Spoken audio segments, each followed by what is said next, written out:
மேஷ ராசிக்காரங்களும் சிம்ம ராசிக்காரங்களும் சிவப்பு நிறத்தை பயன்படுத்தினால் அவங்களுக்கு வெற்றி மேலே வெற்றி கிடைக்கும். சிவப்பு நிறம்னா எல்லாமே சிவப்பாக இருக்கணும்னு அவசியம் இல்லை. ஏதாவது முக்கியமான பொருள், இந்த ஃபோன் சிவப்பு கலரில் வாங்கி வச்சுக்கலாம், ஏன்னா அடிக்கடி யூஸ் பண்ணுற பொருள். அடுத்தது அந்த ட்ரெஸ்ஸில் ஏதாவது ஒரு இடத்துல சிவப்பு நிறம் இருந்தால் அந்த எந்த காரியத்துக்கு தான் முக்கியமான காரியத்துக்கு போகிறாங்கன்னா அன்றைக்கி சிவப்பு நிறத்தை பயன்படுத்தினா அவங்களுக்கு வெற்றி கிடைக்கும். ஒரு இன்டர்வியூக்கு போகிறாங்க, இல்லை ஒரு வீடு கட்ட லோன் வாங்க போகிறாங்க, இது மாதிரிலாம் போகும்போது கண்டிப்பாக இந்த சிம்ம ராசிக்காரங்களும் மேஷ ராசிக்காரங்களும் சிவப்பு நிறங்களை அதிகமாக பயன்படுத்தினா அவங்களுக்கு போகிற காரியம் வெற்றி அடையும்.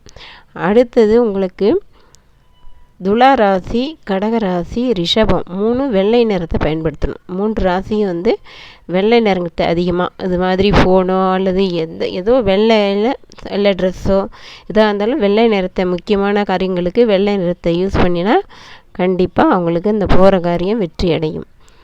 அடுத்தது மகரமும் கும்பராசிக்காரங்களும் கருப்பு நிறத்தை பயன்படுத்தணும்.